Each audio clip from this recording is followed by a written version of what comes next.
है, मां के पेट में क्या है सिर्फ अल्लाह को मालूम है। आप कहेंगे नहीं मौलवी साहब, आज के जमाने में अल्ट्रासाउंड करा लो, मालूम हो जाता है लड़का है लड़की है, पता चल जाता है। हालांकि सरकार की तरफ से प्रतिबंध है, गवर्नमेंट की तरफ से मना है, मगर पता लगाने वाले तब भी लगा लेते हैं। और कहीं यह पता चल गया कि मां के पेट में लड़की है और ऑलरेडी 2-3 लड़कियां हैं, तो लड़की को मां के पेट में खत्म भी करा देते हैं लोग, जिसको इंग्लिश में बोलते अबॉर्शन, गर्भपात करा देते हैं, मां के पेट में ही बच्ची को मार देते हैं। और हम कहते साहब हम लोग बड़े पढ़े लिखे लोग हैं, बड़े सिविल्ड लोग हैं, बड़े तहजीब याफ्ता लोग हैं। अरे हमसे अच्छे तो 1400 साल पहले के अरब के वो जाहिली दौर में, दौर जाहिलियत के वो बद्दू थे, वो देहाती थे, वो जाहिल लोग थे जो अपने बच्चियों को मारते थे मगर पैदा होने के बाद मारते थे।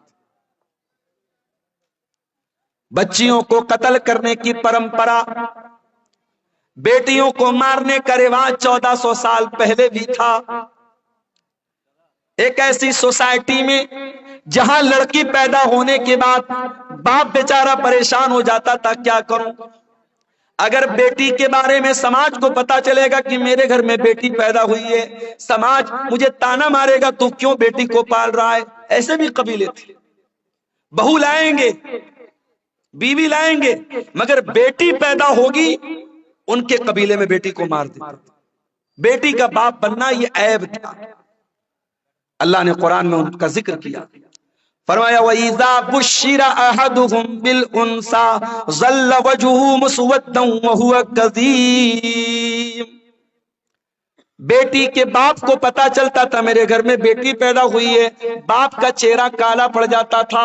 यतवारा मिनल कौमी मिन सूइ मा बुश्शिरा बिही, वो अपनी कौम से अपना चेहरा छुपाया करता था।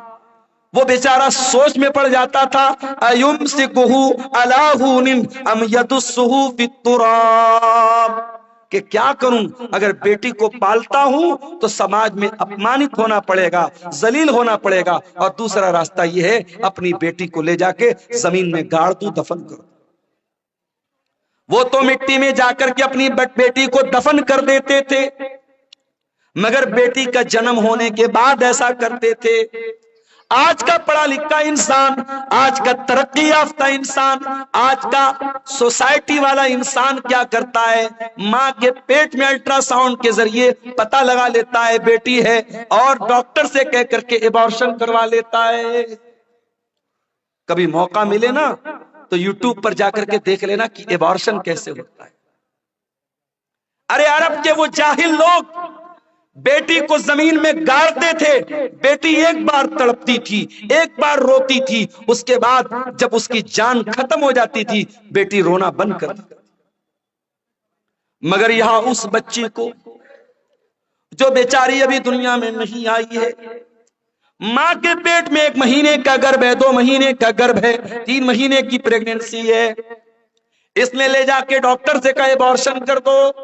डॉक्टर ने एबॉर्शन किया और वीडियो के अंदर ये दिखाया जाता है कि मां के पेट में जब एबॉर्शन होता है उस बच्चे को टुकड़े टुकड़े करके मारा जाता है। उस बच्चे को, उस मासूम बच्ची को जो अभी मां के पेट में अभी पूरी तरीके से तैयार भी नहीं हुई है, अभी वो तैयार होने के प्रोसेस में है, उसको एबॉर्शन के जरिए टुकड़े टुकड़े करके उसकी बॉडी के, उसके शरीर के टुकड़े टुकड़े करके मार दिया जाता है।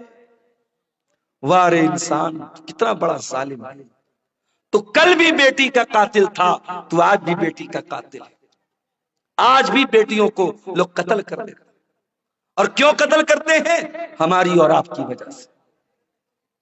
ये समाज, ये सोसाइटी जो अपने आप को बड़ी दीनदार कहती है, तो साल में जलसे कराती है, जो प्रोग्राम कराती है, जिसके चेहरे पर लंबी दाढ़ी है, जिसके माथे पर सज्जे का निशान है, इसी समाज में जहेज चलता है, इसी समाज में बारात चलती है, इसी समाज में गरीब की बेटी की शादी करने के लिए गरीब बेटी का बाप लोन लेता है, जमीन बेचता है, जायदाद बेचता है, फिर अपनी गरीब लड़की की शादी करता है। उस गरीब इंसान जिसके पास 3-4 बेटियां हों, वो अपनी बेटियों को अपने सीने का बोझ समझता है। इसके जिम्मेदार कौन है?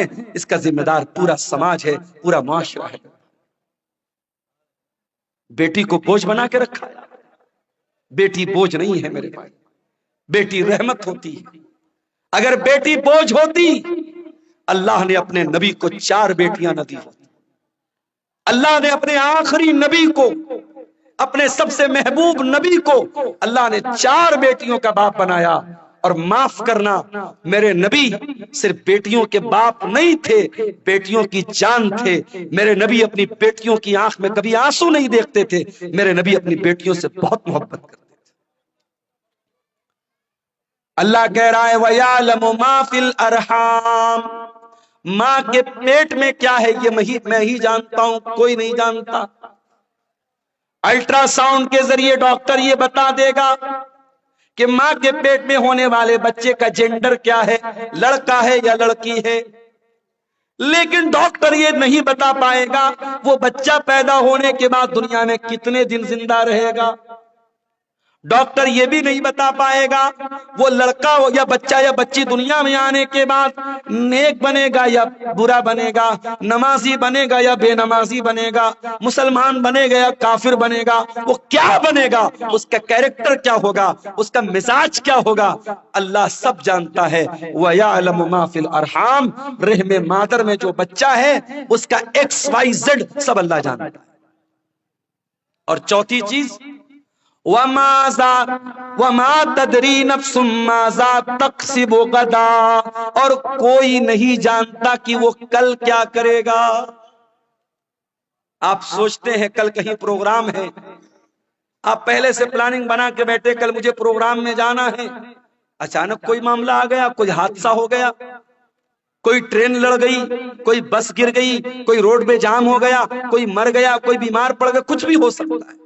हम नहीं जानते, हम फाइनल और कंफर्म नहीं जानते कि हम कल क्या करें। एक प्लानिंग करते हैं, एक अंदाजा करते हैं, लेकिन कंफर्मेशन हम नहीं बता सकते कि हम कल क्या करेंगे। और पांचवी चीज वमा तदरी नफ्सुम बिअय्यि अर्दिन तमूत, और कोई नहीं जानता कि वो कहां मरेगा। कारी अब्दुल बासित साहब ने भी नहीं सोचा होगा कि मैं कटिहार के और ये जिला कौन सा है, कटिहार के घसिया घाट का रहने वाला, क्या उन्होंने सोचा होगा कि मैं साउथ इंडिया में जाके केरला में जाकर के मेरा इंतकाल होगा? नहीं, उनके बच्चों ने नहीं सोचा होगा। कोई नहीं जानता कब मरेगा, कहां मरेगा। तो ये 5 चीजें सिर्फ अल्लाह को मालूम। और इंसान बेचारा इतना फुदक रहा है, इतना नाश कर रहा है। अरे तुझे मौत आएगी, और ये मौत जब आएगी तेरी औकात तुझको बता देगी। तुझे अपने शरीर पे बड़ा नाज है, अपनी दौलत पे बड़ा गुरूर है, ये बड़े बड़े बादशाह, ये बड़े बड़े मिनिस्टर, ये बड़े बड़े राजा, ये बड़े बड़े जालिम, मौत तो इनको भी आएगी।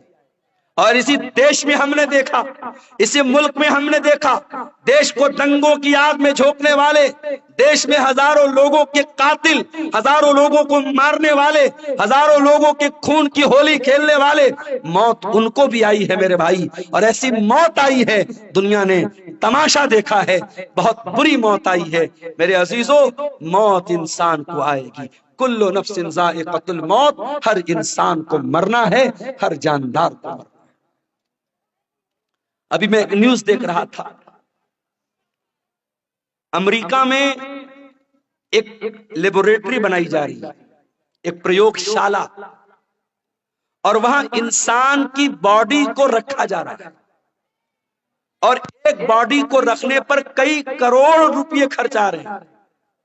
और इंसान बॉडी को रख करके क्या प्लानिंग कर रहा है, दोबारा इस मुर्दा को हम जिंदा कैसे करें, इस पर वहां रिसर्च हो रही है।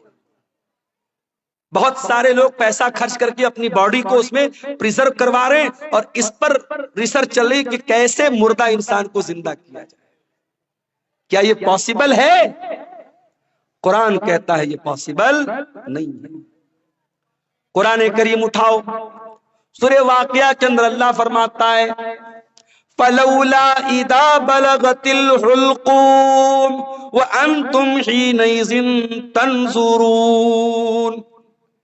मेरे बंदो, जब तुम्हारी मौत का टाइम आएगा, जब तुम्हारी जान हलक तक पहुंच जाएगी और तुम देखोगे मरने वाले के जो करीबी रिश्तेदार हैं वो पास में बैठे हुए हैं और उनके सामने इंसान को मौत आएगी। कभी आपने किसी को मरते हुए देखा है? इत्तेफाक से मेरे नाना का जब इंतकाल हुआ तो मैं वहां पे था। जैसे ही इंसान का इंतकाल होता है, इंसान की आंखें ऊपर उठ जाती है, क्योंकि रूह जो होती है ना, जब फरिश्ता लेके जाता है तो इंसान की आंखें फटी की फटी रह जाती है, और अगर मुंह खुला है तो मुंह खुला का खुला रह जाता है। मरने वाले को तुम देख रहे हो कि वो मर रहा है। वनहनु अक़रबु इलैहि मिनकुम वलाकिन ला तुबसिरून।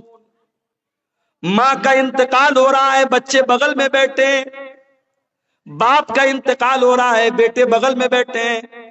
बेटों को ये लग रहा है कि बाप से सबसे ज्यादा करीब हम हैं, बेटी को ये लग रहा है मां से सबसे ज्यादा करीब हम हैं। अल्लाह कहता है वनहनु अक़रबु इलैहि मिनकुम वलाकिन ला तुबसिरून, मरने वाले से सबसे ज्यादा करीब हम हैं।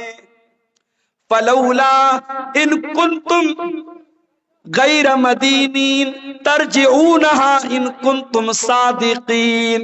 ऐ मेरे बंदो, अगर तुमको ये लगता है कि कोई अल्लाह नहीं है, कोई रब नहीं है, कोई मौत देने वाला नहीं है और तुम किसी के अंडर में नहीं हो, तुम किसी के पावर में नहीं हो, तो जरा मरने वाले को दोबारा जिंदा करके दिखा दो, जरा रूह को वापस डाल के दिखा दो।